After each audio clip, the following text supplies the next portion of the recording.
y demás. Realmente mal, sobre todo mi cintura, la llevo Bien.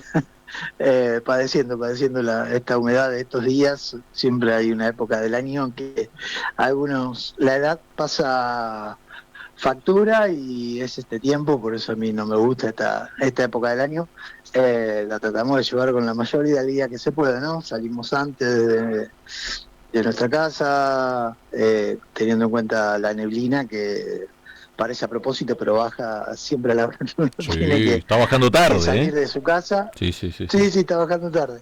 Si uno se despierta, yo me despierto todos los días a las 5 y no hay neblina, más allá de que esté nublado, y baja cuando uno sale muy temprano, 6:30, 7 menos cuarto, ya no se vea, en estos últimos días no se vea más de 100 metros, a Yo, 200 metros. Así que salir de la ruta a veces es un desafío. yo tengo un amigo que le dicen sol de invierno, ahora la vamos a tener que cambiar, la vamos a tener que poner neblina. Arranca tarde. El mismo amigo que el mismo que tengo yo, No, no. no, no, no, no, otro, totalmente de otro ámbito. yo tengo, yo tengo uno que usted conoce que también que arranca tarde, ¿no? Ah, mire Pero, usted. No, no, no, de bueno, otro ámbito. dejé, Vamos a lo nuestro. pongamos más de vida, por favor. Sí, señor. Bueno, a ver, un día donde en sí mismo a nivel nacional no aparecen muchas novedades. Sí, la declaración del presidente de la Nación en el día de ayer en un medio panoficialista, en realidad no en un medio, sino con un periodista panoficialista como Eduardo Feynman, en Radio Mitre, que bueno, aparentemente no, los enojos del presidente no imponen sobre el medio, básicamente, aparentemente, o el estómago le da como para aparecer allí en un medio del grupo Clarín. Lo que me parece más destacable, si se quiere, en todo caso, de lo dicho por el presidente, más allá de las explicaciones estrambóticas que hace sobre algunas definiciones de cómo justificar la crítica que García Cuerva ensayó en su homilía en el TEDx del 25 de mayo, es el hecho de la estrategia de alguna manera moderada. Por eso siempre relativizamos el criterio de locura del propio Milei, porque efectivamente hay mucho de racional en los hechos políticos de Milei, más allá de que muchas veces nos tentemos a decir o a poner el análisis de lo que hace Milei bajo cuestiones que tienen que ver con mm, la psiquiatría. A mí me parece que en muchas de las definiciones Milei, insisto, tiene mucho de cuerdo, y este es un caso porque el gobierno se juega mucho con la posibilidad concreta de que efectivamente sobre el fin de año venga el Papa León XIV a la Argentina, algo que hace muchísimo tiempo que no pasa, la llegada de un Papa a la Argentina, que no pudo suceder con el propio Francisco, y que indudablemente sería, para el gobierno lo tomaría como un hecho político en su favor. En ese contexto hay que tomar la mesura, si se quiere, de las declaraciones presidenciales, cuando le preguntan sobre lo dicho por García Cuerva, y el otro hecho, si se quiere, más o menos relevante, tiene que ver con esta reunión de la mesa política del gobierno que sigue sacando fotos, sigue muy adepto al reunionismo, pero que en definitiva los problemas siguen y efectivamente nada parece indicar que vaya a ceder. Por ahora, te diría una paz, calma y una calma chicha, por decirlo de alguna manera, y habrá que ver cómo se van desarrollando las tensiones en un esquema, no te diría de todos contra todos, pero donde la interna de dos se amplió a varios personajes más. Y si hablamos de escenarios, sí, que no me quiero dejar pasar, si hablamos de escenarios conflictivos, nos venimos al Pavo Chico, nos venimos a Rosario.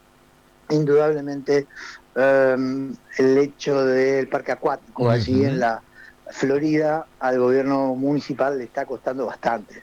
En términos políticos, existe la posibilidad concreta de que se dé mm, una sesión extraordinaria allí en el Consejo manejo de la ciudad de Rosario, y ayer salió con los tapones de punta la presidenta del cuerpo, María Eugenia Smook, a la sazón una de las varias precandidatas que hay, si bien no es formal lo que digo, en el sentido de que no está anunciado en términos formales su precandidatura ni mucho menos, pero todo el mundo sabe, aquel que husmee por la política rosarina, que María Eugenia Smook quiere efectivamente tallar oportunidad como candidata a intendenta por el oficialismo. Bueno, el punto es que la oposición está cerca, aparentemente todo depende del mundillo libertario, de lograr una sesión especial donde se trate esta situación del parque acuático. Y más allá de que lo logre o no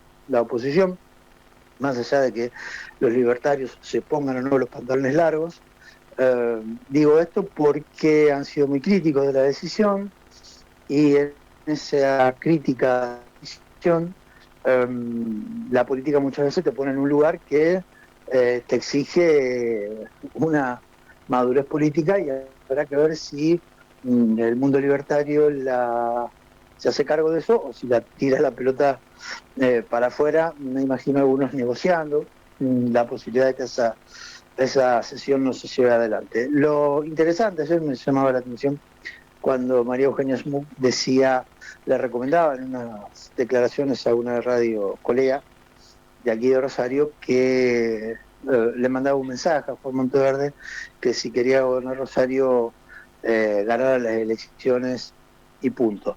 Y no dejé de recordarme aquella definición tristemente célebre de la propia Cristina Fernández, que le recomendó a la derecha argentina formar un partido Macri. y ganar las elecciones, y efectivamente la derecha argentina no solamente ganó las elecciones, sino que potenció, por ejemplo, el lawfare que injustamente tiene detenida, entre otras, a Cristina Fernández de Kirchner, además de la situación que vemos con personajes como Julio De Guido, a los cuales sometido a una situación de maltrato que, bueno, se zanjó hace unas pocas semanas, pero estuvo detenido en una situación que no correspondía a partir de su enfermedad. Lo que está pasando con el fenómeno del cuaderno, digo, una serie, muchas veces, vuelvo a lo local, muchas veces la política te pone, el microclima te pone en un lugar donde el enojo no te lleva precisamente al mejor de los lugares.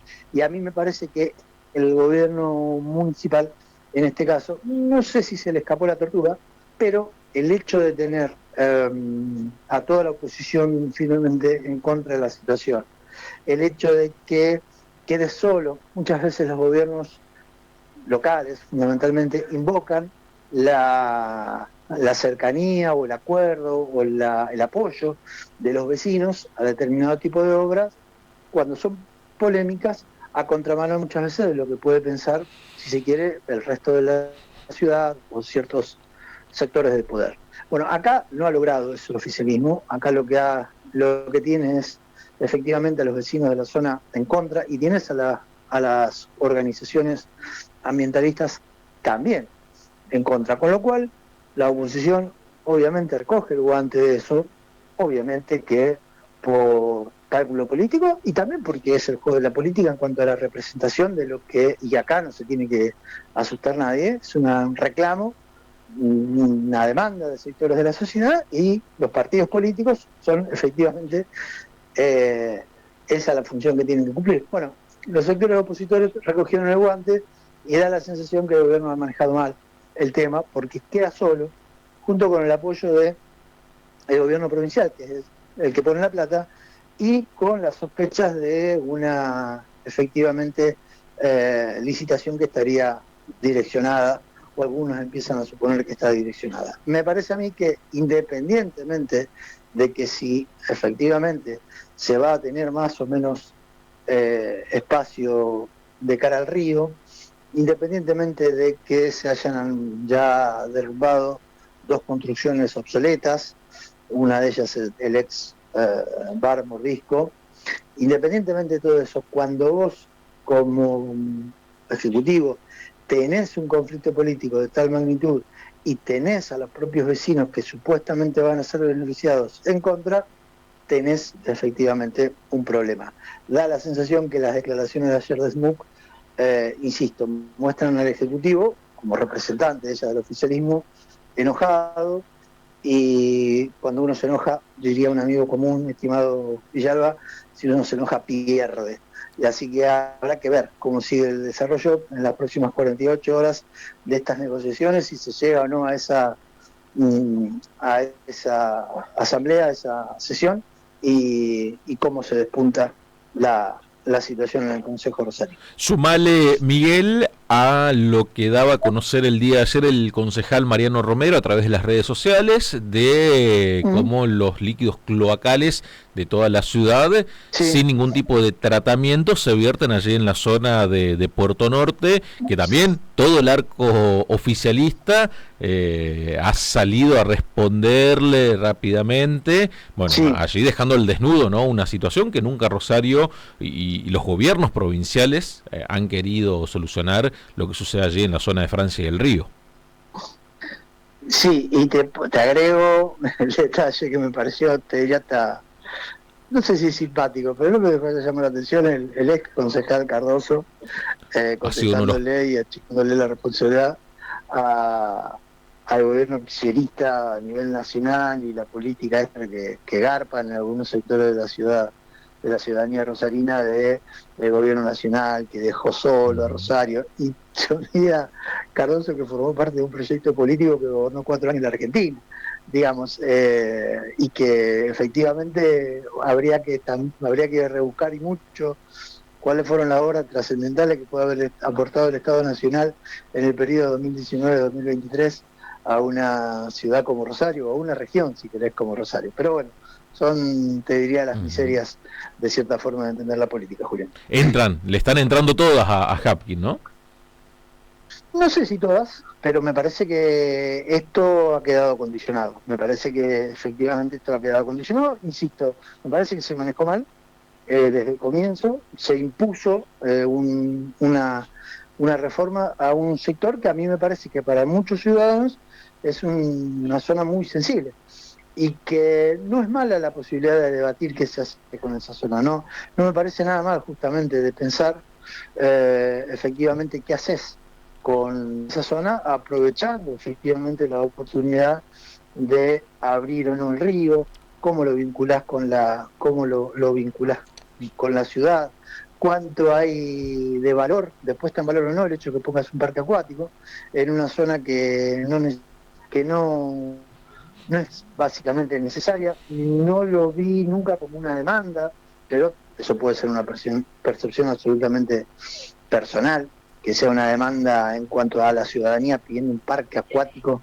en ese lugar, pero independientemente de lo personal, de lo que uno pueda o no valorar una obra de esas características, a mí me parece que el gobierno lo ha manejado mal en términos de, apenas apareció el conflicto, tener el olfato de decir, che, esto nos va a escalar, repartamos el juego, sentemos a los distintos sectores, negociemos, y da la sensación que eso no ha sucedido. El gobierno local juega con apoyo del gobierno provincial, juega a imponer la obra como tal, en un esquema binario, y a mí me parece que, como bien marca algún matutino hoy, el rosarino, a un año de las elecciones, tener un conflicto de estas características me parece que es parte de un error político. Pero